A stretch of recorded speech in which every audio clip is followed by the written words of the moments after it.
on parle d'une femme sage bâtit sa maison, bon, il y a beaucoup de choses, parce qu'aujourd'hui le secret se garde en famille. Comme on dit toujours, non, le linge-femme se garde en famille. Une femme sage, c'est elle, quand il y a un problème avec son mari, la première des choses, c'est faire asseoir son mari, à s'écrire comme dans une chambre, parler mettre plutôt le problème sur place, parler à son mari bon, de ce qui se passe. Parce qu'il y a des femmes aujourd'hui, quand ils ont pour la première des choses, c'est d'aller voir la voisine. Hey, voisine, regarde-moi ici là. Non, c'est pas ça. C'est pas ça. Parce qu'il y a ces choses qu'on peut seulement régler dans la maison. Il y a ces choses qui peuvent seulement se régler dans la maison. Parce que toute chose a une solution. Peu importe ce que le mari ferait dehors, peu importe ce que le mari fait de la maison, la femme sage doit vraiment prendre ses responsabilités d'abord, faire asseoir son mari, montrer la maturité. C'est ça au fait. Tu pourrais se croiser une femme, un homme qui n'est pas mature aussi, malgré son âge, malgré son argent, mais l'homme n'est pas mature. Ça arrive. Mais toi, une femme sage, quand on parle d'une femme sage, donc elle a la maturité, elle fait asseoir son mari. Donc, elle met le problème sur place et fait voir les inconvénients et les avantages sur ce qu'ils ont. C'est ça. C'est ça. Il y a plein d'autres miracles derrière. C'est juste le dialogue. Une femme sage, c'est elle qui apporte le dialogue dans la maison. Pas qui explose ces trucs. Parce que quand tu ouvres le rideau, le mal rentre. Le mal rentre et c'est ça le danger. Ah ouais, parce que vous ne savez pas à qui vous expliquez votre problème. Vous ne connaissez pas la voisine à quel œil regarde votre mari. Ah oui, hein. Il y a d'autres voisines, quand toi on te laisse un peu quelque chose, c'est toi là ça sent bon, chaque jour ça sent bon, chez elle c'est pas ça. Après on envie, toi tu viens amener les choses auprès de ta voisine, tu sais pas. Elle peut détourner aussi. Hein. À mon avis, femme sage vient d'abord des valeurs qu'elle véhicule. Des valeurs humaines, non seulement des valeurs humaines, des valeurs morales, mais disons les valeurs humaines englobent presque tout. Hein. Chrétiennes aussi. Bon, maintenant les pasteurs ou disons ceux de religion ont une façon à eux de définir les valeurs. Donc si ces valeurs-là, la femme respecte à un pourcentage assez large, donc elle est sage. Bon, moi un homme ordinaire, ben, les valeurs pour nous c'est quoi? C'est le respect, l'attention qu'elle accorde pour ses enfants, pour son mari, pour son foyer. Et le respect qu'elle se donne elle-même d'abord aussi parce que aujourd'hui plusieurs femmes donnent la valeur à leur propre corps. Elles veulent être bien vues. Hein, les habits, les cheveux. Voyez-vous, aujourd'hui, vous verrez rarement les femmes qui ont des tresses comme nos mamans avant. Bon, ils modifient. Qu'est-ce qu'elles cherchent? Pourtant, elle est naturelle, les femmes, elle est naturelle. Elle serait bien aussi avec ses tresses, mais elle les modifie. Bon, ça, c'est aussi une des valeurs. Est-ce que cela lui procure la sagesse ou pas? Bon, c'est une question. Donc à mon point de vue, pour ne pas trop dire, la sagesse c'est par rapport aux valeurs qu'elle véhicule dans le foyer. Si son mari est satisfait, donc elle est sage, parce que c'est relatif. Voilà. Qualifié d'instable, de faible, et pourtant il lui est demandé de bâtir sa maison avec sagesse. Comment un être ainsi qualifié peut être doté de sagesse? Une femme sage bâtit sa maison. Autour de la question, nous recevons le révérend Francis Tunona. Pasteur Francis, bonjour. Bonjour. À quoi renvoie cette sagesse? La femme est un être faible, comme le dit l'Écriture. C'est par rapport à la création. Au départ, lorsque Dieu créa l'homme, vous allez constater en lisant Genèse, particulièrement les chapitres 1 et les chapitres 2, comme si Dieu avait fait la création deux fois. Mais en fait, il s'agit simplement d'une seule et même création. Dans Genèse au chapitre 1, l'homme qui est créé est un homme spirituel. Dans Genèse au chapitre 2, l'homme qui est créé est un homme physique. C'est-à-dire que dans Genèse 1, Dieu crée l'homme spirituel. Et dans Genèse 2, il prend l'homme spirituel qu'il avait créé dans le 1 et il le place dans la chair. Or, le Genèse 1, l'homme qu'il avait créé était un homme qui était spirituel. Ça veut dire qui était esprit. Et son esprit était à la fois masculin et féminin. Donc, lorsqu'il prend cet esprit, le place dans la chair et qu'Adam devient une âme vivante, dans cet Adam, le tout premier Adam, l'Adam fraîchement créé, en lui, on a les deux esprits, l'esprit masculin et l'esprit féminin. C'est-à-dire, entendez par l'esprit féminin, la nature féminine. Donc, de l'esprit humain. Eh bien, c'était déjà dans Adam. au moment où Dieu fait Ève, alors il va faire dormir Adam d'un profond sommeil. C'était pour prendre une côte d'Adam pour faire Ève, mais aussi c'était pour faire la séparation au niveau de l'esprit d'Adam. Donc séparer la partie masculine de la partie féminine, la nature masculine de la nature féminine. Et il prit donc la nature féminine de cet esprit et plaça dans la femme. Donc vous voyez, l'esprit de la femme ou l'esprit féminin eut donc à connaître un mouvement en partant d'Adam pour Ève, d'un être humain vers un autre être humain, d'un être vers un autre. Donc il y a eu un mouvement. Et ensuite, cet esprit, dès le départ, était fait pour être l'esprit ou la partie femelle de l'homme. Donc Dieu, dans sa pensée initiale, faisant que l'homme soit au-dessus de la femme, cet esprit aussi devait être inférieur à l'esprit masculin. C'est ainsi que la femme, donc, pour commencer, était un être d'une nature plutôt faible. C'est comme ça que Dieu a fait les choses. Et donc, même quand il a placé cet esprit dans la chair, même cette chair-là, il ne lui a pas donné la même force que la chair masculine. Il lui a donné une force qui correspond à l'humain, c'est vrai, mais qui n'est pas vraiment égale à celle qu'un être masculin peut avoir. C'est ainsi que la femme est donc un être d'un esprit faible. Il est établi que la femme est un être faible par nature. Donc, cette faiblesse-là crée également de l'instabilité. C'est-à-dire que l'esprit de la femme peut facilement vaciller, peut facilement bouger, peut facilement aller d'une position à une autre. Donc, aujourd'hui, elle croit ceci, demain, elle croit cela.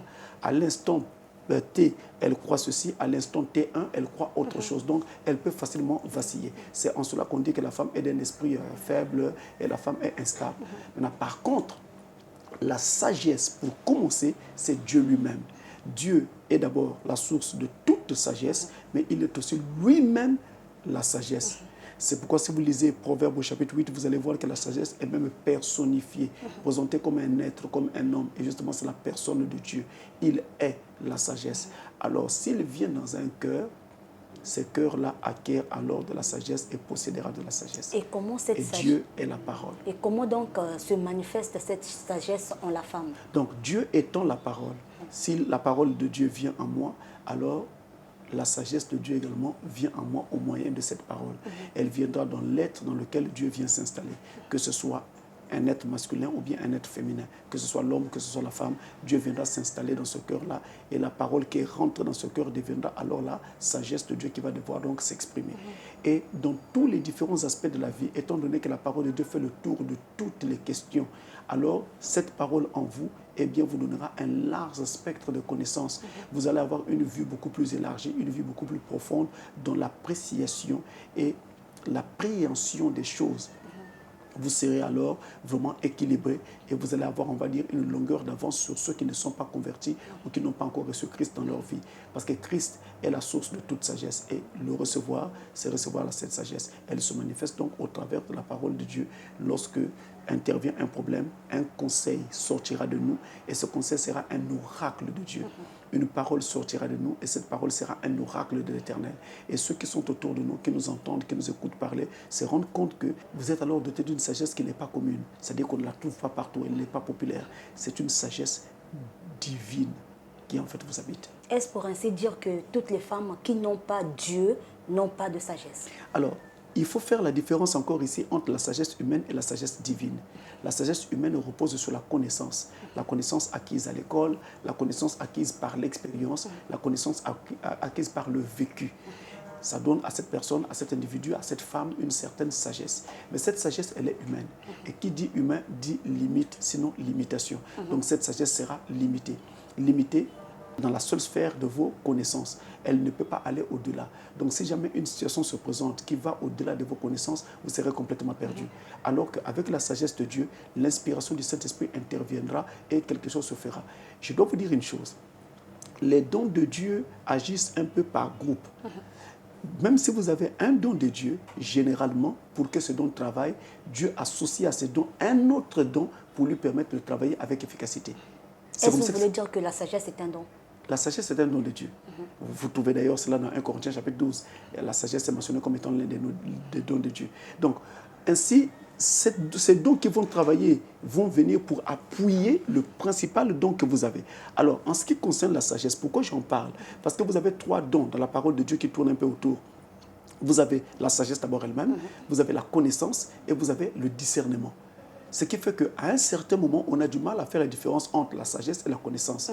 On a du mal à faire la différence entre la sagesse et le discernement, entre la connaissance et le discernement. On a un peu du mal, parce que ces choses-là semblent se recouper et travailler en fait ensemble. On a l'impression que c'est le même don qui opère, mais c'est des dons différents. Donc il y a des particularités. La sagesse, c'est quelque chose qui apparaît, une parole qui sort et qui est toujours à propos, c'est-à-dire qui vient au bon moment, au bon endroit et de la bonne façon. C'est ça la sagesse. Par contre, la connaissance, elle, c'est un large spectre comme ça de connaissances, donc de vastes connaissances qui vous sont données, que ce soit dans le cadre de la parole de Dieu, que ce soit dans le cadre du monde séculier, vous avez comme ça un don. Et il vous suffit d'un petit mot, il vous suffit d'une petite étincelle pour que, paf, quelque chose commence à se dérouler en vous et vous commencez à voir un film que d'autres autour de vous ne voient pas. Le discernement, lui, il entre plus profondément par la connaissance ou par la sagesse, il va déceler la raison du mal, la raison du problème, la raison de la difficulté. Voilà la différence entre ces différents dons. Mais ces différents dons, en fait, travaillent quasiment ensemble. Ce qui fait que si vous avez la sagesse, les gens qui vont vous voir vont voir que qui seront autour de vous vont constater que vous êtes capable de discernement. Ils vont constater que vous avez une connaissance, mais alors une connaissance assise, une connaissance qui est bâtie sur la prudence. C'est ça la différence entre la sagesse divine et puis la sagesse du monde. Alors, Pasteur Francis, vous avez dit qu'une femme qui a Dieu en elle peut, on va dire, doit avoir la sagesse. Alors qu'on constate qu'il y a de ces femmes qui croient en Dieu, mais qui n'ont pas de sagesse lorsqu'on les voit dans les foyers. En tout cas, elles font le contraire de tout. La Bible dit que l'insensé refuse, loin de moi de traiter ces femmes d'insensés, mais je parle d'un concept général. L'insensé refuse la correction. L'insensé refuse le conseil. Et donc l'insensé brille par son refus de conseil, son refus de sagesse, son refus donc quand l'autre lui apporte une petite lumière, il ne veut pas de cela. Et ceci dit, il ne peut donc pas avancer. Alors si vous barricadez vous-même, loin de la sagesse, loin de l'intelligence, loin du conseil, vous ne pourrez pas avancer. Vous ne pourrez pas arriver à la sagesse, que vous soyez chrétienne ou pas. Donc il est important de se laisser pétrir, de se laisser donc transformer par la parole de Dieu afin d'arriver à la sagesse. Donc chaque jour que Dieu fait, les épreuves par lesquelles nous passons, les difficultés que nous connaissons et ce que nous apprenons et dans la rue et à l'église, donc et dans la parole, ça va alors façonner notre être. Et même ce que nous apprenons à l'école, c'est important. Mais toutefois, notez bien que ce que nous apprenons à l'école va avoir comme ça une forme de sagesse, mais ça ne sera jamais la sagesse elle-même. La preuve, vous avez des diplômés, mais qui volent, des diplômés, mais qui foutent n'importe quoi un peu partout, des gens qui sont vraiment qui ont un QI très élevé et qui sont dotés d'une intelligence qui est remarquée par tous, mais pourtant, dans le cadre de la vie sociale, on a l'impression qu'ils ne sont pas encore matures. Alors, si la femme doit bâtir sa maison, comme le dit la Bible, l'homme ferait quoi à ce moment-là, puisque c'est lui le chef? Il ne s'agit pas ici de faire de la femme la personne qui conduit la maison. Quand on dit que la femme sage bâtit sa maison, ça veut donc dire que la femme sage ne pose pas des actes qui peuvent détruire son propre foyer. La femme sage ne pose pas des actes qui peuvent envoyer ses enfants à la renverse. Donc envoyer ses enfants de la rue. La femme sage ne pose pas des actes qui pourront faire que son mari la dédaigne ou la déteste. Mais l'homme, si. L'homme, lui, il bâtit le foyer parce que c'est en fait lui qui construit la maison. Je ne parle même pas de la maison physique, je parle de la maison spirituelle, le foyer que vous formez. C'est lui qui indique les normes, c'est lui qui indique la ligne, c'est lui qui indique en fait, on va dire, les principes qui vont vraiment diriger cette maison. C'est l'homme qui établit cela. Donc ici, Voilà la femme, elle joue le rôle de protéger au fait, de garder, de sauvegarder. La femme accompagne son mari, mais maintenant, elle bâtit sa maison dans le sens qu'elle en prend soin. Elle prend soin de cet héritage qu'en fait, elle est en train de bâtir avec son mari. Le mari a tout établi, physiquement, spirituellement. Maintenant, la femme en prend soin. Souvent, les hommes disent de la femme être la 7e bête après le capot. Comment peut-on chercher à trouver en elle une sagesse, pasteur? Cette expression, je l'entends un peu partout, mais elle n'est pas biblique. Elle n'est pas dans la Bible. Donc ceux qui racontent ou qui le disent savent ce dont ils parlent. Pasteur Francis ne partage pas cet avis. La femme est un être qui a été créé par Dieu, au même titre que l'homme. Et de la même façon que Dieu aime l'homme, Dieu aime aussi la femme. De la même façon que Dieu chérit l'homme, Dieu chérit de même la femme. Et la femme a toute sa place dans l'économie de Dieu. Chaque homme entend par sagesse ce qu'il veut au fait voir dans sa femme. À ce moment-là, est-ce que chacun peut définir la sagesse à sa manière? Ou bien il faut s'en tenir à ce que dit la Bible? Déjà, sur le plan de Dieu, il est écrit que l'homme a été créé à l'image et à la ressemblance de Dieu. Et donc quand nous devenons chrétiens, eh bien, nous devons être à l'image et à la ressemblance de Dieu spirituellement parlant. Mais attention, nous ne devons jamais faire des autres des chrétiens qui soient à notre image et à notre ressemblance. Donc l'homme n'a pas à faire de sa femme une chrétienne à son image et à sa ressemblance, même s'il aurait voulu que sa femme l'imite dans certaines choses, sur certains points, mais la parole de Dieu doit toujours être au centre de toutes choses, et tous, et l'homme et la femme, nous devons être des chrétiens à l'image et à la ressemblance de Christ. On ne doit pas cafouiller là-dessus. Puisque la femme est instable, pasteur, est-ce que la sagesse et l'instabilité peuvent vraiment cohabiter comme La femme est instable par nature, c'est-à-dire que la façon dont Dieu l'a créée, dans sa nature charnelle, dans sa chair, elle est instable. Dans son esprit humain, elle est instable parce qu'elle peut avoir beaucoup de pensées en même temps. Elle peut vaquer d'une pensée à une autre vraiment en une poignée de secondes, en une fraction de seconde. Mais cela ne veut pas dire qu'elle ne peut pas acquérir de la sagesse, d'autant plus qu'elle a un esprit, elle a une âme. Donc, c'est un être pensant. Et en tant qu'être pensant, elle a la possibilité de se corriger, elle a la possibilité de se rendre compte que ici, j'ai mal agi, voici comment il faut agir, et alors de changer sa façon donc de procéder. Et ce faisant, d'acquérir de la sagesse. Parce que la sagesse rime aussi avec l'expérience, même si c'est la parole de Dieu qui va nous l'apporter. Mais vous devez savoir que si vous lisez une écriture de la Bible, et ensuite vous vous l'appropriez, mais cette écriture que vous vous êtes appropriée est encore une connaissance intellectuelle, jusqu'à ce que vous ayez la vie de cette écriture. C'est-à-dire que cette écriture-là se transforme que cette écriture-là se transforme en vie en vous. En ce moment-là, cette écriture-là va devenir une révélation. Et cette révélation, c'est elle qui apporte la vie, mais pas la connaissance intellectuelle. Voilà pourquoi il est écrit de l'écriture que la lettre tue, mais c'est l'esprit qui vivifie. Effectivement, pasteur, aujourd'hui, les hommes ont tendance à attribuer la sagesse aux vieilles mamans de l'époque, pas aux jeunes filles d'aujourd'hui. À cause de l'expérience. Et donc, aujourd'hui, on peut dire que les jeunes femmes ne peuvent pas être dotées de la sagesse. Il est écrit dans le livre de Job, je crois, aux âmes bien-nées, la sagesse n'attend point le nombre d'années. Pasteur Francis, merci. C'est moi.